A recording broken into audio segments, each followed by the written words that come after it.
Belbëzimi nuk është thjesht një vështirësi në shqiptim, por shpesh lidhet edhe me emocione, vetbesim dhe mënyrën se si shoqëria reagon ndaj tij. Për të folur më shumë rreth kësaj teme, këshillave praktike dhe mënyrave të trajtimit, sot kemi të ftuar në studio logopeden Arta Abdullahu, të cilën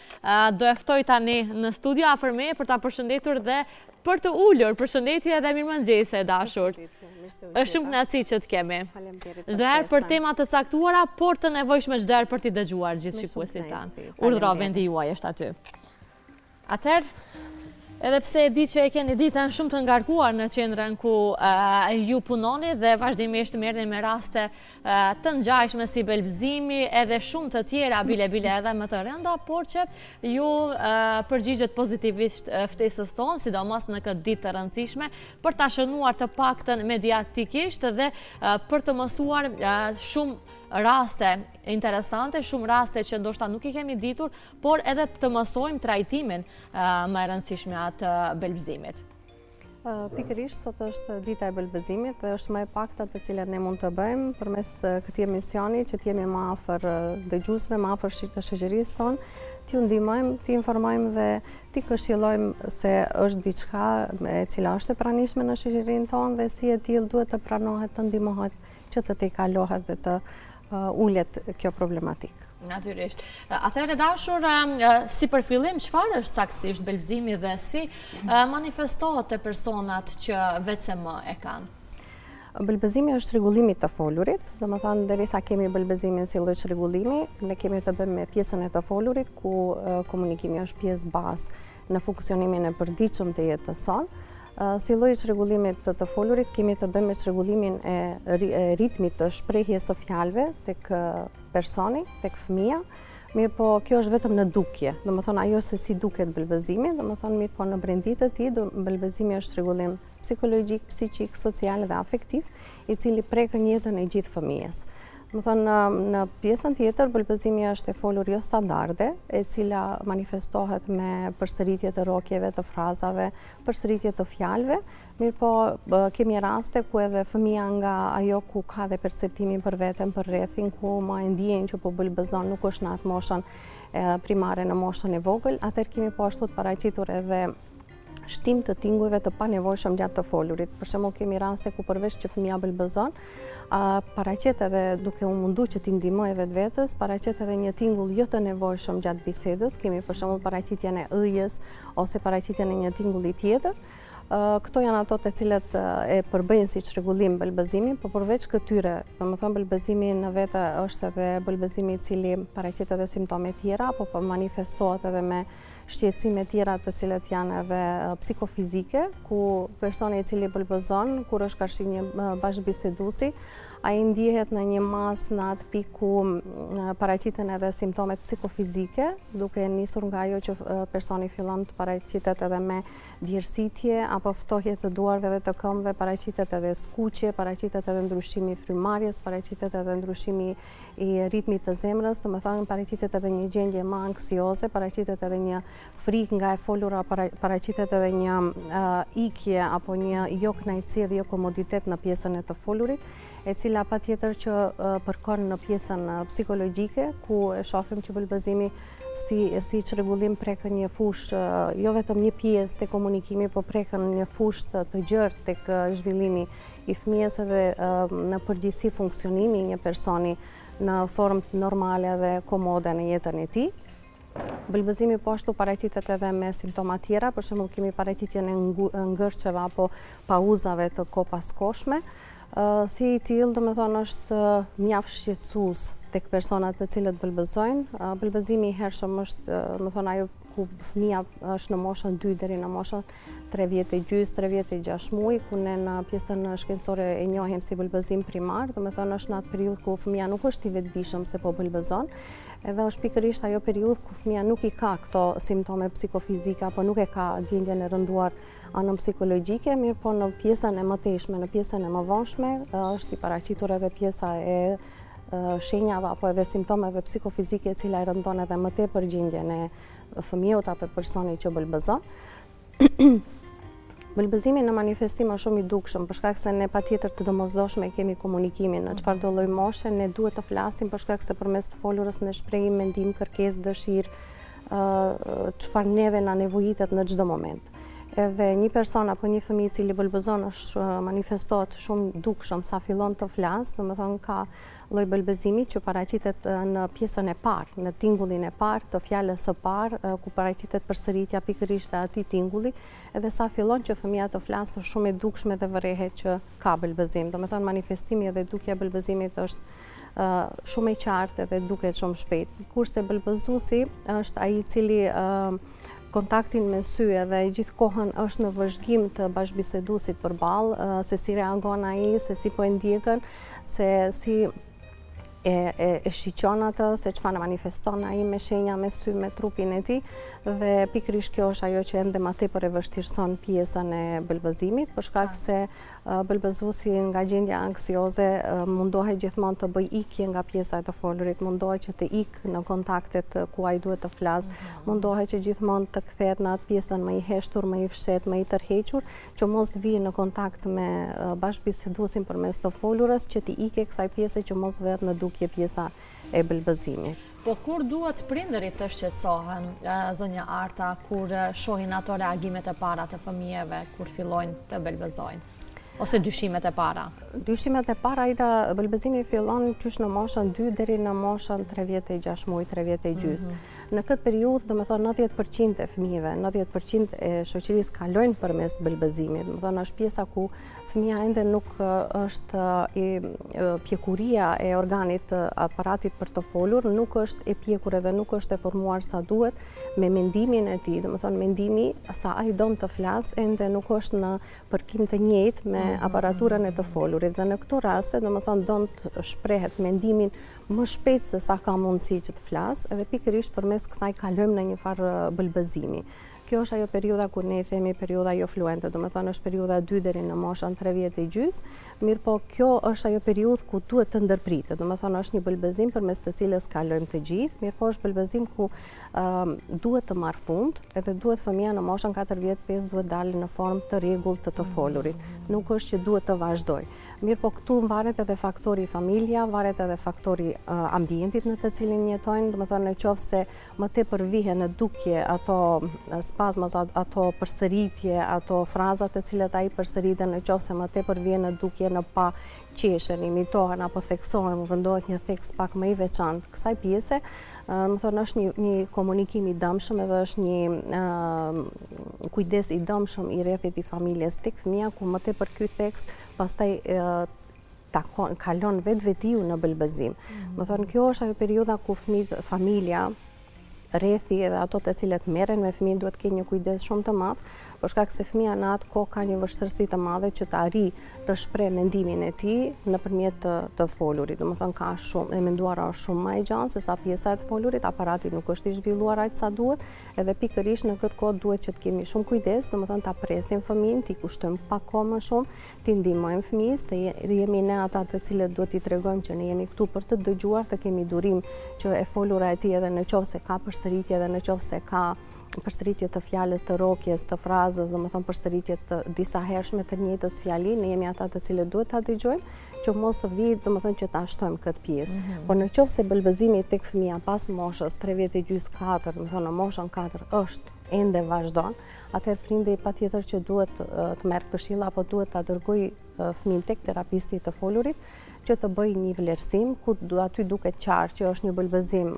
nga faktorë të ndryshëm që ka ardhur, domethënë nga faktorë trashëgues apo është bëlbëzim që do kaloj apo duhet të këshillohet dhe të marrë këshilla se si t'i ndihmoj fëmijës së vet të kalojë nga ajo pjesë, ose janë simptome të cilet patjetër duhet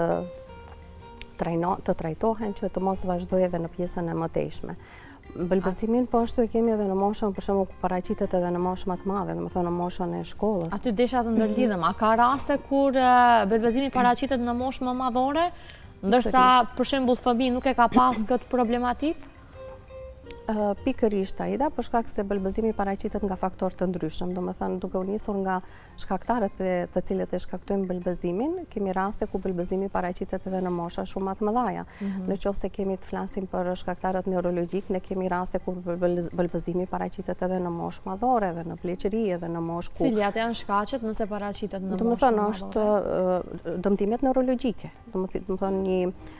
sulm në tru apo një ndeshje me vetur ku personi mund të pasojë një lëndim në një zonë të trurit, ku ajo patjetër duhet të merret me ekzaminime klinike, ku të shihet në cilën pjesë, domethënë me teste të cilët duhet të vlerësohen qartë nga ku vin, domethënë bëlbëzimi. Mirë po, duke u nis nga faktorë tjerë, për shembull ku kemi faktorët trashëgues,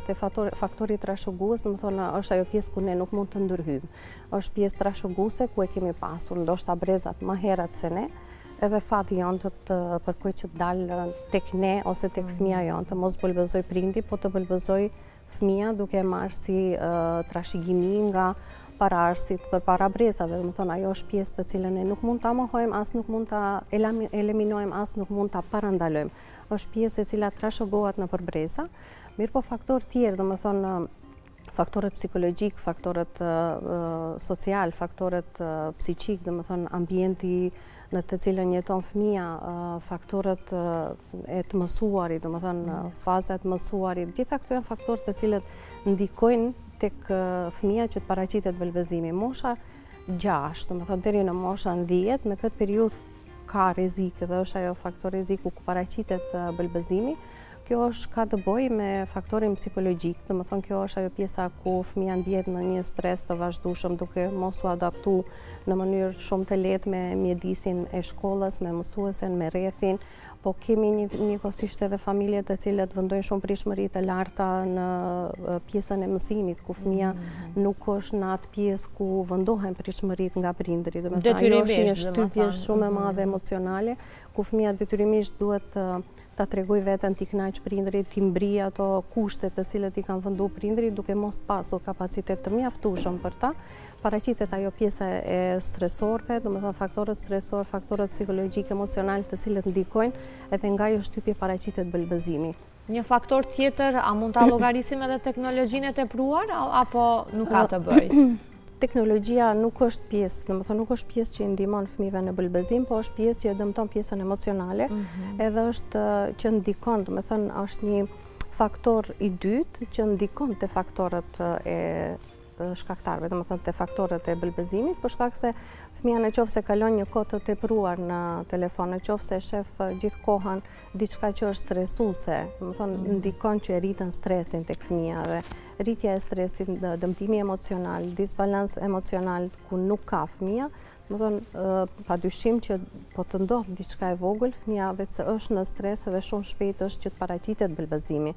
Nuk është që është si faktor kryesor, nuk është si shkaktar i bëlbëzimit, por është shkaktar i cili i ndihmon pjesës psikologjike ose ndihmon përmes faktorëve stresor që të paraqitet bëlbëzimi. Do thonë në gjitha moshat dhe në gjitha rastet kur paraqitet bëlbëzimi, prindërit janë ata të cilët janë të parët, të cilët i vërejnë shenjat e para të bëlbëzimit dhe janë të parët që duhet të ndërmarrin masa, për shkak se është çrregullim. Domethënë nuk është diçka që mund ta kaloj vetë fëmia, patjetër që duhet ndihmë dhe duhet trajtim, njëkohësisht duhet të këshillohen edhe prindrit, duhet të marrin këshilla dhe të kuptojnë se si mund t'i ndihmojnë më shumë fëmijës, për shkak se është një periudhë e gjatë dhe nuk është që fëmia flet një herë në ditë, domethënë është e domosdoshme ku fëmia është jo vetëm në ambientin e shtëpisë, është në lagje, është me shokët, është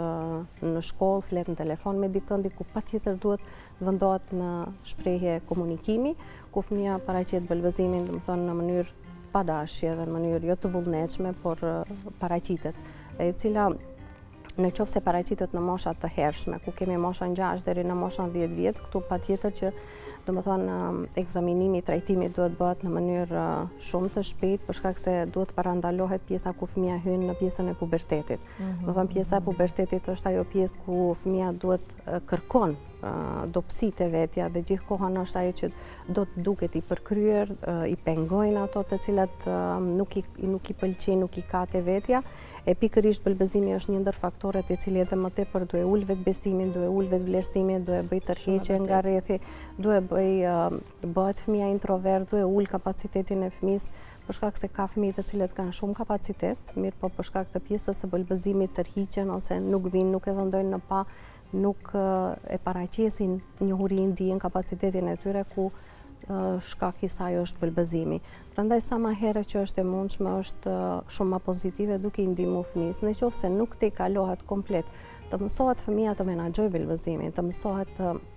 manipuloj me mundësitë, kapacitetet e tij, që të mund të folura e tij të jetë e rrjedhshme, të jetë e lehtë, që ai të mund të paraqitet, të mos ketë frikë nga kontakti me njerëz, që të mos ketë frikë të përballet me njerëz në rreth në shoqëri. Do thonë periudha prej 6 deri në 10 vjet, kjo periudhë ku paraqitet më së tepër me bëlbëzimin në moshën e shkollës, rreziku më i lartë, domethënë është pjesa ku më fëmia fillon edhe tërhiqet nga shoqëria, domethënë nuk dëshiron që të lexojnë në klasë, nuk dëshiron që të marrë pjesë në përshfaqje, distancohet domethënë në gjithë rrethin që ka. Absolutisht, pikërisht kjo e pengon edhe izolon fëmin në atë problematikën e vet, ai dhe problemi i tij, ku paraqet edhe probleme më të mëdha, domethënë ku mos kontakti me rrethin, me shoqërinë, fëmin e çon në një izolim ku edhe më tepër ulet vetbesimi, vetvlerësimi, ku fëmia pastaj ndihet i pavlerë, duke mos e vlerësuar veten, duke mos e dashur veten, ku problemi nga një bëlbëzim vin në problem shumë të madh, i cili pastaj është shumë më i rëndë për të trajtuar, ku në këto raste patjetër që duhet të trajtohet, domethënë edhe nga terapisti të folurit, nga logopedi, por njëkohësisht duhet të trajtohet edhe nga psikolog. Domethënë duhet trajtimi të bëhet në të dy fushat, për shkak se më kemi të bëjmë edhe me simptome psikofizike, ku më vetë se kemi të paraqitur ankthin, ku kemi të paraqitur edhe uljen e vetbesimit, vetvlerësimit, ku vetëm janë faktorë të cilët edhe më shumë pastaj e shtojnë vetvetiu bëlbëzimin. Qartë. Zonja Arta, le të ndalemi konkretisht në vendin tonë. Sa është i përhapur bëlbëzimi në vendin tonë dhe sa kontrollohet me kohë? Në bazë të statistikave të cilët janë në vendin tonë, duke i krahasuar me dëmtimet apo shtrëgullime tjera, bëlbëzimi nuk është në gjendje shumë alarmante, mirë po përsëri është i shprehur. Domethënë është i shprehur 1 deri në 2% tek fëmijët, 1% është te të rriturit, më shumë është i shprehur te djemt se sa te vajzat, domethënë është në atë proporcion 4 është te djemt i shprehur, edhe 1 është te vajzat. Domethënë është kjo në vendin tonë, mirë po që do të thotë që pas ka dallim të gjinisë. Ka dallim të gjinisë tek bëlbëzimi edhe tek të çrregullimet e tjera ka, po njëkohësisht edhe tek bëlbëzimi. Mund të them që pjesa femërore ose pjesa, domethënë natyra femërore është ajo që shkallësia dhe aftësia që vetë natyra femërore ka, i ndihmon pak më tepër vetvetes që të mund ta menaxhoj, ta manipuloj, kurse djemt janë më flegma, janë më të qetë, edhe këtë pjesën e shkallësive, aftësive nuk e vendojnë shumë në pa dhe paraqiten shumë, domethënë duke mos e menaxhuar më të qetë. Dhe më të qetë duke mos e menaxhuar dhe më tepër e shprehin. Po në qendrën ku ju punoni tani e shumë vite, ka raste që i trajtoni të bëlbëzimit dhe mund të na përmendni ndonjë kështu më specifik që keni tejkaluar dhe që ka pasur sukses? Kemi pasur plot raste të cilet i kemi trajtuar të moshave të ndryshme, domethënë deri në pjesën e pubertetit, adoleshencës, ka edhe raste të cilët po i trajtojmë për bëlbëzimin. Nuk është që janë dallimi, domethënë djem, vajza ose të vegjël ose të mëdhej. Më vjen mirë që kemi edhe persona të mëdhej, adoleshent, mosha 27, 30, domethënë të cilët e kanë të shprehur bëlbëzimin, të cilët nuk i kanë trajtu si fëmijë më të vegjël, edhe në moshën që ata tash e vërejnë ju pengon, edhe duan ta trajtojnë, edhe pse është shumë e vështirë për shkak se është në një moshë shumë të madhe. Mirë po, falni, kemi raste të cilët i trajtojmë. Pikërisht domethënë në këto rastet të mëdha është ajo pjesa ku puna është shumë e rëndë, domethënë që më vetë është aparati të folurit, mënyra e të shprehurit është shumë e pjekur edhe është i formuar si person në atë formë, edhe është shumë e rëndë për ta zgjidhat problem, mirë po ajo pozitivja asaj është që vetë personi na ndihmon në proces. Do të thonë fëmia është shumë i vogël edhe nuk e kupton. Do të thonë patjetër kemi të punojmë me frymarrjen, për shkak se e folura është lëvizja e aparatit të gojës, kërkoj falje. E keni ujë nëse...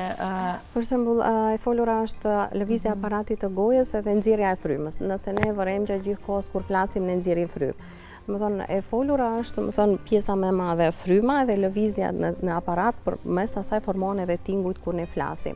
Kur ne kemi të bëjmë me belbëzimin, më thonë, patjetër që kemi të bëjmë me një dëmtim në frymarrje dhe frymënxjerrje. Më thonë, nuk kemi balans të frymarrjes edhe të frymënxjerrjes. Edhe tash këtu detyrimisht duhet të punohet balansimi në frymarrje dhe frymënxjerrje, kur do të merret fryma, kur do të mbushet përsëri me më shumë frymë, derisa të vim te pjesa ku fëmia ta kuptojë edhe të fillojë që ta menaxhojë malirshëm. Mirë po, tek fëmijët e vegjël, kjo është shumë e vështirë që ta kuptojë edhe ta menaxhojë edhe ta mësoj se si duhet të mbushet me frymë deri kur, kurse 18 është pjesë që të ndihmon vetë personi i madh në këtë pjesë, domethënë tek frymarrja. Janë këto ndër metodat më të shpeshta ju që i përdorni logopedët, kur jemi te belbëzimi?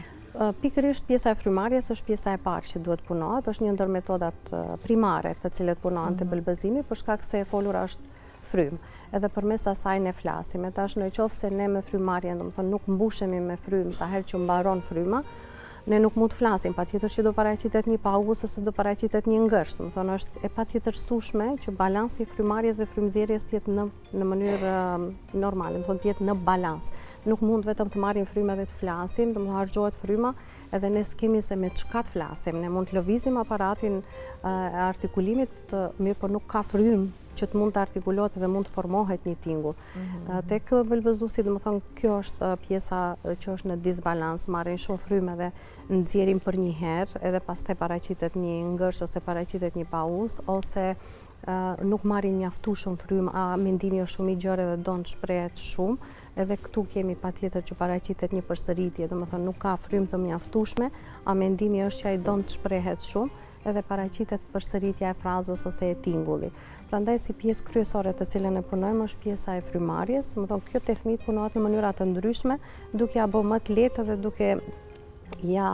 manipuluar atë pjesë që atij t'i vije pak më interesante dhe t'i vije përmes sikur është duke luajtur, t'i vije në formë kënaqësie, mirë po ne arrijmë qëllimin që ai të zhvillojë pjesën e frymarrjes së thellë edhe të ketë balansin e frymarrjes edhe frymënxjerrjes. Njëkohësisht edhe të mbaj frymën. Domethënë janë teknika të cilat punohen në forma të ndryshme, me topa, me letra, me penda, me forma me qiri, me ujë, domethënë vetëm përmes asaj ku fëmia bëhet i vetëdijshëm edhe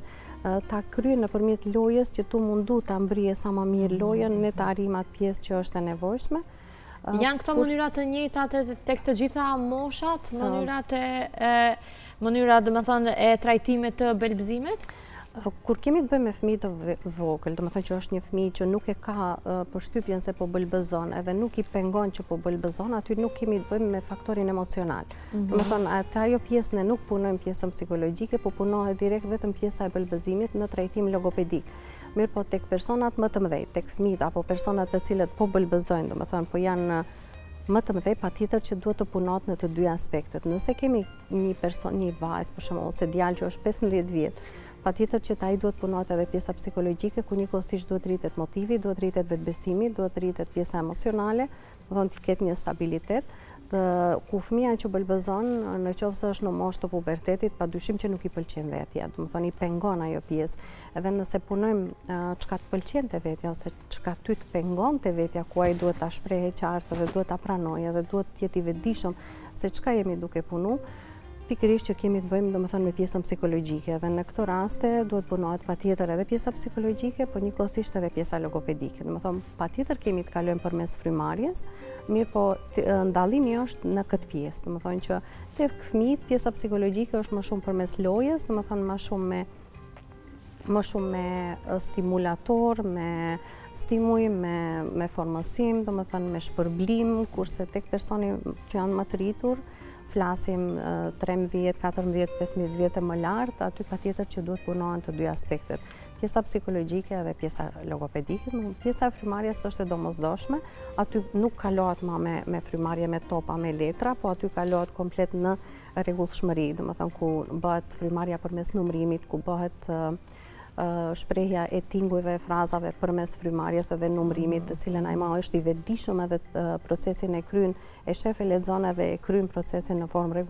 rregullores që i është dhënë. Sa është e rëndësishme pastaj edhe mbështetja e familjes dhe rrethit shoqëror në procesin e terapisë të atij pacienti?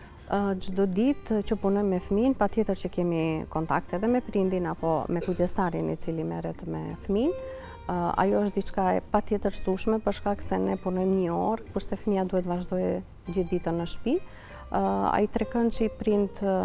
terapist apo mësues ose edukator në qerdhe, patjetër që duhet funksionoj, për shkak se fëmia nuk është gjithë ditën tek neve, është edhe në shtëpi, është edhe në shkollë, dhe ai ka nevojë dhe ka kërkesa dhe ka të nevojshme që të flas. Edhe ato këshilla dhe ato teknikat të cilët i punojmë ne në qendër, patjetër që duhet të modifikohen edhe duhet të ndihmohet prindit. Më thonë, i japim këshilla, i japim modele, i japim mënyra se si ju si prind në shtëpi, në kushte shtëpi, do i ndihmoni fëmijës. Po njëkohësisht po ashtu edhe i këshillojmë prindët se si duhet të sillen, domethënë, se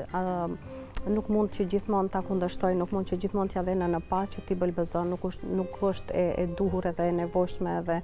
ndihmëse për fëmijën në atë mënyrë që gjithmonë t'i thuhet ndal ose mos e thuj kështu, ose domethënë jo në formë kritike dhe jo në formë. Që do të thotë ky është trekëndshi që duhet të funksionojë. Pikërisht, domethënë është ajo mënyra ku ne i këshillojmë dhe japim një model prindit se si ju në shtëpi do vazhdoni pastaj me kontaktin me fëmijën, me punën me fëmijën, duke i ndihmuar fëmijës që ai më shpejt ta tejkalojë atë pjesë, po njëkohësisht edhe puna me prindin edhe puna me mësuesin na ndihmon edhe në procesin ton që t'i ndihmoj fëmijës më shpejt të dalë nga ajo vështirësi apo problem që ka. Po, nuk na premton koha, më duhet edhe një mesazh juaj për ditën botërore të belbëzimit për gjithë ata persona që e përjetojnë më vetë se këtë. Ai i cili e përjeton belbëzimin e ka shumë të vështirë. Nëse flasim për fëmijët e vegjël, janë ata të cilët nuk e ndjejnë, edhe është kaluese, mirë po kur flasim për fëmijët 6 e më lart, është ajo pjesë ku ne duhet t'i qëndrojmë shumë afër, të mos e stresojmë fëmijën, të jemi ata familjar apo rrethje, shoqëria të cilët mund t'i ofrojmë vetëm dashuri edhe përkrahje në problematikën të cilën ai e ka, të mos i paragjykojmë, të mos e qeshim, të mos bëjmë fytyra, të mos bëjmë grimasa, të jemi ne ata të cilët të kemi durim kohë edhe atë gjendjen tonë normale ta kthim tek personi që bëlbëzon, që jam këtu për ty, që kam kohë, që të dëgjoj, që me mu mund ndihesh lirshëm, domethënë që japim një përkrahje dhe t'ja zgjatim dorën, që ne jemi këtu për t'ju ndihmuar juve dhe për t'ju mirëkuptuar. Askush nuk është perfekt, nëse dikush bëlbëzon, dikush tjetër mund të lëviz syt ose mund të lëviz këmbën, që në gjitha format është një lloj përsëritje, në qoftë se ai përsëriten rrokjet, ne mund të përsëritim diçka tjetër, kështu që gjithë kemi diçka që nuk na bën të jemi perfekt, por në qoftë se ne pranojmë këtë pjesë, shumë më lehtë do i kemi t'i ndihmojmë edhe fëmijës apo personit që bëlbëzon, duke qenë afër tyre dhe duke i ndihmuar, më tepër i ndihmojmë dhe duke pranuar i ndihmojmë më shumë, edhe ja kalojmë një kohë ku ai nuk do e ketë vështirë, por do e ketë lehtë, ku do japim kënaqësi që të vazhdojë edhe më shumë, që të flas, të jetë i lirshëm, që të mos e marrë si pengesë, por ta marrë si një pjesë kaluese. Unë falenderoj jashtëzakonisht shumë që ndave këto minuta së bashku me neve dhe të gjitha informacionet e nevojshme mbi gjitha këshilla për belbëzimin që vërtet nuk i kishim ditur ne se si trajtohet më shumë ky fenomen. Në këtë ditë botërore ishte rëndësishme që t'i flasim gjitha këto së bashku. Të falenderoj për kohën, Arta. Faleminderit shumë. Ishte kënaqësia ime. Kënaqësia e dyfisht.